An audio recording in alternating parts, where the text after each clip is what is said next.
سب سے پہلے سورہ اخلاص کی وجہ تسمیہ، یعنی اس کو سورہ اخلاص کیوں کہا جاتا ہے؟ اخلاص کے عربی میں دو معنی آتے ہیں، ایک تو خلوص، ہم کہتے ہیں نا خلوص سے دل سے یہ کام کیا، نیت درستی اس کی، اور ایک ہوتا ہے خلاص، تمہارا کام کیا ہو گیا ہے، بلکہ اس کو اور زیادہ واضح اس کو خلاصی مل گئی ہے، جیل سے خلاصی مل گئی کہتے ہیں نا۔ تو بعض علماء کہتے ہیں اس کو اخلاص اس لیے کہا گیا ہے کہ اس میں خالص توحید کا تذکرہ ہے سورہ اخلاص میں، جیسے قل هو اللہ احد اللہ الصمد لم یلد ولم یولد، اللہ کی توحید بیان کی، اللہ جیسا کوئی بھی نہیں ہے، تو خالص توحید کی وجہ سے اسے کیا کہا گیا؟ اخلاص۔ اور بعض علماء کہتے ہیں کہ اس کو اس لیے اخلاص کہا جاتا ہے لِأَنَّهَا تُخْلِصُ الْعَبْدَ عَنِ الشِّرْكِ أَوِ النَّارِ، یہ نجات دلاتی ہے انسان کو شرک سے، جیسے جیل سے خلاصی سے ہے نا، خلاصی والا معنی، اخلاص کا معنی نجات دلانے والی، شرک سے نجات دلاتی ہے، اور بعض نے کہا کہ نجات دلاتی ہے جہنم کی آگ سے، کیونکہ اس کے مفہوم پر آپ عمل کریں گے تو جہنم کی آگ سے حفاظت ہوگی۔ تو تین وجہ بیان ہو گئی، ایک تو یہ کہ اس میں خالص توحید ہے، اس لیے اسے سورہ اخلاص کہا جاتا ہے، دوسری وجہ یہ کہ یہ نجات دلاتی ہے، خلاصی دلاتی ہے شرک سے، تیسری وجہ یہ کہ یہ جہنم کی آگ سے نجات دلاتی ہے، اس لیے اس کو سورہ اخلاص کہا جاتا ہے۔ حدیث میں اس کے بہت فضائل وارد ہوئے ہیں، حضرت ابو سعید خدری رضی اللہ تعالیٰ عنہ سے روایت ہے، یہ سب چیزیں آپ کو لکھنے کی ضرورت نہیں ہے، یہ آپ کو ریٹرن مل جائیں گی، ٹھیک ہے نا، جو میں بتا رہا ہوں سورہ اخلاص کے بارے میں، یہ سب تحریری شکل میں آپ کے پاس آپ کو ای میل کر دیا جائے گا۔ حضرت ابو سعید خدری رضی اللہ تعالیٰ عنہ سے روایت ہے کہ رسول اللہ صلی اللہ علیہ وسلم نے صحابہ کرام سے فرمایا کہ کیا تم میں سے کوئی شخص اس کی طاقت نہیں رکھتا کہ رات کو ایک تہائی قرآن کی تلاوت کر کے سو جائے؟ صحابہ نے فرمایا اونطیق ذلک، کیا ہم اس کی طاقت رکھتے ہیں؟ کہ یہ تو ممکن نہیں ہے، بہت مشکل ہے۔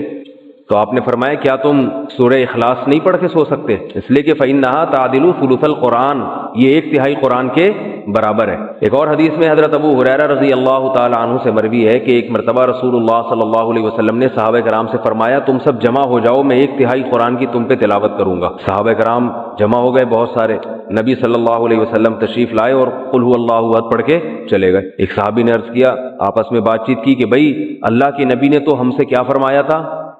ایک تہائی قرآن، اور میں یہ سمجھتا ہوں کہ یہ اللہ نے آسمان سے کوئی خبر دی تھی کہ نبی ایک تہائی قرآن پڑھیں گے، نبی نے اپنی طرف سے یہ کام نہیں کیا ہوگا، لیکن ہم پر تو ایک تہائی قرآن نہیں پڑھا۔ تو آپ صلی اللہ علیہ وسلم تشریف لائے اور فرمایا کہ سورہ اخلاص جو میں نے پڑھی ہے یہ ایک تہائی قرآن ہے، اتنی بڑی فضیلت ہے اس کی۔ اب علماء نے اس کے مطلب بیان کیے کہ ایک تہائی قرآن ہونے کا مطلب کیا ہے۔ دیکھنے میں تو ایک تہائی قرآن نہیں ہے نا، لیکن ایک تہائی قرآن کا مطلب کیا ہے؟ تو اس کے دو مطلب بیان کیے گئے ہیں، اس لیے علماء کہتے ہیں جس نے 3 مرتبہ قل هو اللہ احد پڑھ لی اسے ایک قرآن کی تلاوت کا ثواب ملتا ہے، سمجھ رہے ہیں؟ جس شخص نے 3 مرتبہ قل هو اللہ احد پڑھی اسے ایک قرآن کی تلاوت کا ثواب۔ اب اس پر اشکال ہوتا ہے کہ 3 مرتبہ قل هو اللہ پڑھ کے جب ایک قرآن کی تلاوت کا ثواب مل رہا ہے تو الحمد سے لے کے والناس تک قرآن مجید پڑھنے کا فائدہ پھر کیا ہے؟ سوال ہی سمجھ میں نہیں آ رہا، جواب کہاں سے سمجھ میں آئے گا؟ جس قوم کی سمجھ میں سوال ہی نہیں آئے اس قوم کی سمجھ میں آ گیا سوال، آپ کی نہیں آیا؟ بھائی جب 3 دفعہ قل هو اللہ پڑھنے سے ایک قرآن کا، کیونکہ 1/3 ہے نا، ایک تہائی ہے، تو 3 دفعہ پڑھ لیں گے تو ایک قرآن ہو جائے گی، تو پھر الحمد سے لے کے والناس تک پڑھنے کی کیا ضرورت؟ شکر ہے سمجھ میں آ گیا۔ اچھا آواز کی وجہ سے نہیں آیا تھا۔ تو اس کی بہت ساری وجوہات یعنی جواب دیے گئے، لیکن اس کا سب سے بہترین جواب وہ ہے جو علامہ ابن تیمیہ رحمہ اللہ تعالی نے دیا ہے۔ وہ جواب یہ ہے کہ ہر چیز کا اللہ نے اپنے علم میں ایک ثواب رکھا ہے، وہ قیامت کے دن ملے گا، اس کی کوئی مخصوص وزن ہوگا، کوانٹٹی ہوگی، اس کی مقدار ہوگی، یہ تو اس شے کا ثواب ہے۔ تو اللہ نے اپنے علم میں پورے قرآن کی تلاوت کا بھی ایک ثواب رکھا ہوا ہے، وہ 3 دفعہ قل هو اللہ پڑھنے سے بھی حاصل ہو جاتا ہے، جو اللہ نے پورے قرآن کی تلاوت کا ایک مخصوص ثواب رکھا ہے۔ لیکن جب آپ پورے قرآن کی تلاوت شروع کرتے ہیں الحمد سے، تو ہمیں پورے قرآن کی تلاوت کے ساتھ ساتھ کچھ اضافی ثواب بھی مل رہے ہوتے ہیں۔ مثال کے طور پر جب ہم قرآن کی تلاوت کریں گے اس میں سورہ فاتحہ بھی آئے گی، اس کے کچھ اضافی فضائل ہیں، اس صورت کی تلاوت سورہ بقرہ بھی آئے گی، سورہ بقرہ کے کچھ الگ سے اضافی فضائل ہیں جو اس کی تلاوت کے بارے میں وارد ہوئے، سورہ آل عمران بھی آئے گی، اس کے الگ فضائل ہیں۔ پھر قرآن مجید کی جو جنت اور جہنم کی آیتیں آئیں گی آپ کے سامنے، اس سے جو انسان کا دل بنتا ہے، جو واقعات آتے ہیں اس سے جو انسان کو عبرت حاصل ہوتی ہے، یا قرآن کی تلاوت سے اللہ کی جو محبت پیدا ہوتی ہے، یہ ساری اضافی چیزیں ہیں جو پورے قرآن کی تلاوت پہ آپ کو ملیں گی۔ تو سورہ اخلاص 3 دفعہ پڑھنے سے وہ جو اللہ کے علم میں ایک دفعہ قرآن کی تلاوت کا جو اصل ثواب ہے وہ مل جائے گا، لیکن جو اضافی ہیں، فاتحہ کے اضافی فضائل، سورہ بقرہ کے اضافی فضائل، پھر قرآن پڑھنے سے جو اللہ کی محبت اور قرب اضافی، یہ پورا قرآن پڑھے بغیر نہیں حاصل ہو۔ سمجھ گئے بات کو؟ یہ سب سے بہترین جواب ہے۔ اور بعض علماء نے یہ بیان کیا کہ یہ بھی ایک معقول جواب، اچھا جواب سمجھا گیا ہے کہ قرآن مجید میں بنیادی طور پر 3 مضامین بیان کیے گئے ہیں۔ ایک تو عقیدہ توحید کو بیان کیا گیا ہے، شرک کی نفی۔ دوسرا قرآن نے بیان کیا ہے احکام، یہ کرو، یہ نہ کرو، یہ حلال ہے، یہ حرام ہے، نماز پڑھو، روزے رکھو، زکوٰۃ دو، زنا مت کرو، وغیرہ وغیرہ۔ یہ ایک قسم کا مضمون ہے۔ اور تیسرا مضمون ہے روز جزا، آخرت قائم ہوگی تمہیں۔ یہ پورے قرآن کا گویا کہ بیسک بنیادی 3 مضامین ہیں۔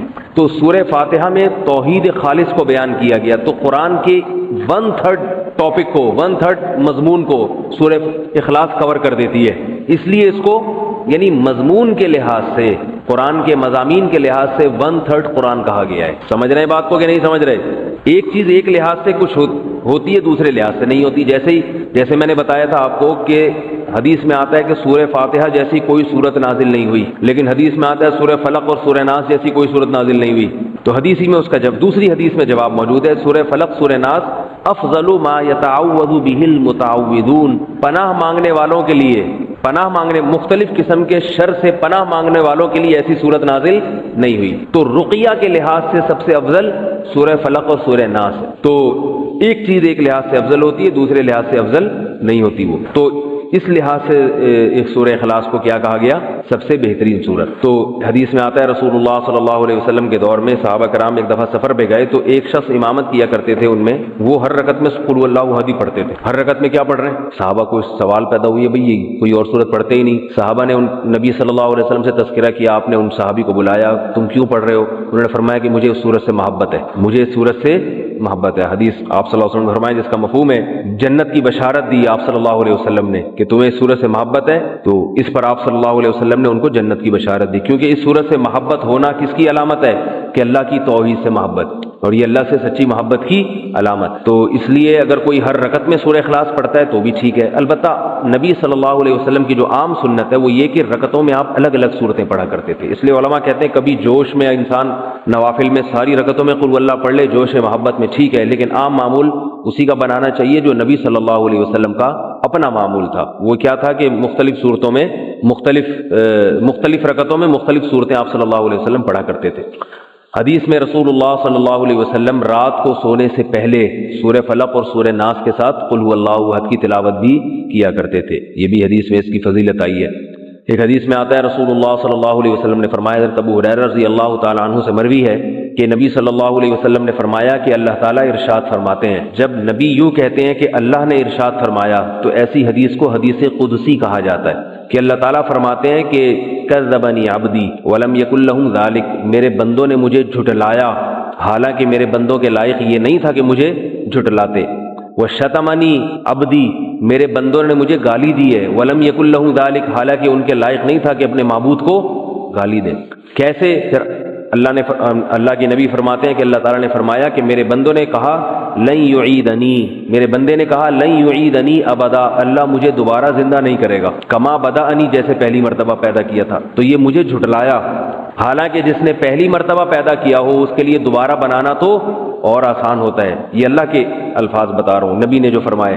تو اللہ فرماتے ہیں کہ حالانکہ دوبارہ بنانا تو پہلی دفعہ سے بھی آسان، تو یہ میرے بندے مجھے جھٹلاتے ہیں، کہتے ہیں پہلی دفعہ تو بنایا مگر دوسری دفعہ نہیں بنا سکتا۔ اور شتمنی عبدی، اور میرے بندے نے مجھے گالی دی، ولم یکن لہ ذلک، حالانکہ اسے نہیں چاہیے تھا کہ مجھے، اس کے لیے لائق نہیں ہے کہ مجھے گالی دے۔ کیسے بھئی؟ اللہ کو تو کوئی بھی گالی نہیں دیتا۔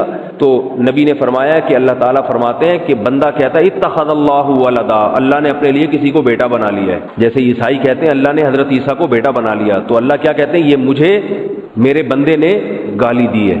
اس صورت کا شان نزول بھی یہی ہے کہ بنیادی طور پر جو اس صورت میں جو سمجھایا گیا ہے یہود و نصارہ کے عقیدے کی نفی ہے۔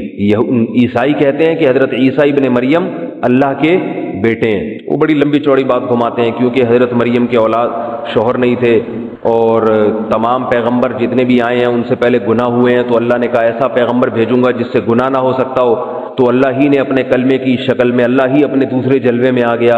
عجیب عجیب باتیں کرتے ہیں، کبھی کہتے ہیں حضرت عیسیٰ اللہ کے بیٹے ہیں، کبھی کہتے ہیں اللہ نے ان کو بیٹا بنا لیا ہے، جنا تو نہیں ہے لیکن خود بیٹا بنا لیا اللہ نے ان کو، کبھی کہتے ہیں کہ اللہ حضرت عیسیٰ کے جلوے میں آیا ہے، حضرت عیسیٰ کی ذات میں اللہ نے، کبھی کہتے ہیں حلول کیا ہوا ہے۔ تو مختلف عقیدے ان کے کسی ایک بات پہ ٹکتے نہیں ہیں، تو اللہ نے ان تمام باتوں کی نفی کر دی کہ نہ عیسیٰ ابن مریم اللہ کے بیٹے ہیں، کیونکہ اللہ نے کسی کو جنا نہیں، اور نہ اللہ نے کسی کو اپنا بیٹا بنایا ہے، اور نہ عیسیٰ ابن مریم اللہ جیسے ہیں۔ وہ کہتے ہیں نا تین خدا میں سے ایک عیسیٰ ہیں، تو کوئی اللہ جیسا نہیں ہے، خدا نہیں ہے، سب مخلوق ہیں اللہ تعالیٰ کی۔ تو عیسائیوں کے نظریے کی نفی ہے۔ اس صورت کا شان نزول یہ ہے کہ ایک مرتبہ یہود و نصارہ کا ایک وفد رسول اللہ صلی اللہ علیہ وسلم کے پاس، یہود کا ایک وفد آیا اور رسول اللہ صلی اللہ علیہ وسلم سے کہنے لگا صف لنا ربک، کہ آپ ہم سے ہمارے رب کی اوصاف بیان کریں۔ یہودیوں کا شاید یہ خیال تھا کہ تورات میں تو لکھا ہے کہ اللہ جیسا کوئی بھی نہیں ہے، اگر یہ جھوٹے نبی ہوں گے تو غلط صفات بیان کرنا شروع کر دیں گے، بھئی وہ ایسا ہے وہ اس طرح ہے۔ تو یہودی کہنے لگے کہ آپ بتائیے کہ اللہ تعالیٰ کی جنس کیا ہے، مرد ہے یا عورت ہے، اور کس چیز سے بنایا گیا ہے، کس چیز سے بنایا گیا، من الذهب ام من الفضة ام من النحاس، سونے کا بنا ہوا ہے، چاندی کا بنا ہوا ہے یا پیتل کا بنا ہوا ہے، ہمارا جو رب ہے جس میٹر سے بنا ہے وہ میٹر کون سا ہے۔ تو اس پہ یہ صورت نازل ہوئی، اللہ احد اللہ الصمد، بے نیاز ہے، لم یلد ولم یولد، نہ جنا گیا اور اس کا کوئی ہم پلہ نہیں ہے۔ جب ہم پلہ نہیں ہے، لیس کمثلہ شیء، جب اس جیسا کوئی ہے ہی نہیں ہے تو سونے یا چاندی یا پیتل سے مثال ممکن نہیں ہے، کیونکہ یہ تو مخلوق کی مثالیں ہیں، اللہ مخلوق سے بالکل الگ ہے، ماورا ہے، ہماری عقلوں سے بالا تر ہے، تو اس کے پیتل مثال میں پیش کرنا، سونا مثال میں پیش کرنا یہ ممکن نہیں ہے۔ ایک روایت میں آتا ہے کہ مشرکین نے کہا، مشرکین مکہ جو تھے نا وہ نسب کی بڑی بحث کیا کرتے تھے، نسب کہ اس کا نسب کیا ہے، اس کا نسب کیا ہے، تو انہوں نے کہا کہ اے محمد آپ اللہ تعالیٰ کا نسب بیان کریں کہ اللہ کا نسب کیا ہے۔ تو اس پہ یہ صورت نازل ہوئی، لم یلد ولم یولد، نہ اس نے کسی کو جنا نہ وہ کسی سے جنا گیا، اس کا کوئی نسب نہیں ہے، الاول سب سے پہلے ہے اور سب سے آخر، یعنی ہمیشہ سے ہے اور ہمیشہ رہے گا۔ تو توحید کا مضمون اس میں بیان کیا گیا۔ اللہ تعالی ہمیں سورت کے مضامین پر عمل کی توفیق عطا فرمائے، اور جن لوگوں کو زبانی یاد نہیں ہے ان کو تو کم از کم یہ سورت زبانی یاد ہونی چاہیے۔ ہم تبت